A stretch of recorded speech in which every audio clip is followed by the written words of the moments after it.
ಮೊದಲು ಕರ್ನಾಟಕಕ್ಕೆ ನಾವು ಕರಿತಿದ್ದೆ ಕರುನಾಡು ಅಂತ. ಎಲ್ಲಾದರೂ ಇರು ಎಂತಾದರೂ ಇರು ಎಂದೆಂದಿಗೂ ನೀ ಕನ್ನಡವಾಗಿರು ಅಂತ ನಮಗೆ ಇಲ್ಲಿ ಕೊಡುಗೆಗಳನ್ನ ಕೊಟ್ಟಿದ್ದಾರೆ ಅಲ್ವಾ. ಯಾವುದೇ ಭಾಷೆಗಳನ್ನ ತಗೊಳ್ಳಿ, ಎಲ್ಲಾ ಭಾಷೆಗಿಂತ ಅತ್ಯಧಿಕ ಜ್ಞಾನಪೀಠ ಪ್ರಶಸ್ತಿ ಬಂದಿರೋದು ನಮ್ಮ ಕನ್ನಡಕ್ಕೆ. ಅದು ನಮ್ಮ ಹೆಮ್ಮೆ. ನಾವು ಒಂದು ಈ ಬಡಾವಣೆಯಲ್ಲಿ ಬಂದು ನಿಲ್ತಿದೀವಲ್ವಾ, ನನಗೆ ಮೊದಲನೇದಾಗಿ ರಮೇಶ್ ಅಣ್ಣನಿಗೆ ತುಂಬಾ ಧನ್ಯವಾದಗಳನ್ನ ಹೇಳ್ತೀನಿ. ಯಾಕೆ ಅಂತ ಅಂದ್ರೆ ಅವರು ಬೇರೆ ರಾಜ್ಯದಿಂದ ಬಂದು ಇಲ್ಲಿಗೆ ಬಂದು ಅಟ್ಲೀಸ್ಟ್ ಅವ್ರು ಒಂದು ಕನ್ನಡನ ಇಷ್ಟು ಚೆನ್ನಾಗಿ ಕನ್ನಡದವರಾಗಿ ಹುಟ್ಟಿ ಕನ್ನಡ ಮಾತಾಡೋದಕ್ಕೆ ಬೇರೆಯವ್ರ ಹತ್ರ ಮುಜುಗರ ಪಡ್ಕೋತೀವಿ.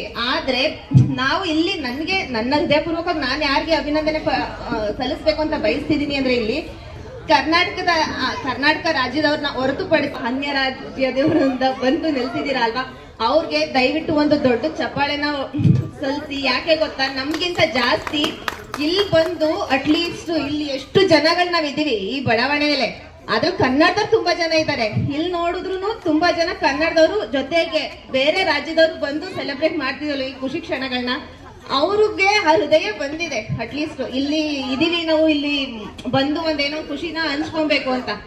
ಅದಕ್ಕೋಸ್ಕರ ಕನ್ನಡ ಬೆಳೆಸ್ಬೇಕು. ನಾವು ಕನ್ನಡನ ಆದಷ್ಟು ಬಳಸಿದಾಗ ಅದು ಆಟೋಮೆಟಿಕ್ ಆಗಿ ಬೆಳೆಯಕ್ ಸ್ಟಾರ್ಟ್ ಆಗ್ತಾ ಹೋಗುತ್ತೆ. ಅಂದ್ರೆ ನಾವು ಬೇರೆ ರಾಜ್ಯದವ್ರಿಗೆ ಏನ್ ಮಾಡ್ತೀವಿ, ನಾವು ಅಟ್ಲೀಸ್ಟ್ ಅವ್ರ ಭಾಷೆನಲ್ಲೇ ಮಾತಾಡಿ ಟ್ರಾನ್ಸ್ಲೇಟ್ ಮಾಡೋದಕ್ಕೆ ಜಾಸ್ತಿ ಟ್ರೈ ಮಾಡ್ತೀವಿ. ಅದಕ್ಕೆ ಅವ್ರು ಕಲಿಯಲ್ಲ. ಆದಷ್ಟು ನಾವು ನಮ್ಮ ಕನ್ನಡದಲ್ಲೇ ಅವ್ರಿಗೆ ಹೇಳಿ ಬಳಸ್ತಾ ಹೋಗ್ತಾ ಇದ್ದಂಗೆ ಅವರು ಸ್ವಲ್ಪ ಕಲಿಯೋದಕ್ಕೆ ಟ್ರೈ ಮಾಡ್ತಾರೆ.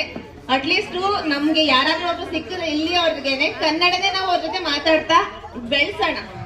ಕನ್ನಡನ ಬಳಸಿ ಬೆಳೆಸೋಣ, ಕನ್ನಡನ ಉಳಿಸೋಣ. ಜೈ ಹಿಂದ್, ಜೈ ಕರ್ನಾಟಕ ಮಾತೆ. ಧನ್ಯವಾದಗಳು. Thank you. ನಾನು ಮಾತಾಡೋ ಮಾತು ಕನ್ನಡವಾಗಿರಬೇಕು. ನಾನು ಕುಡಿಯೋ ನೀರು ಕಾವೇರಿ ಆಗಿರಬೇಕು.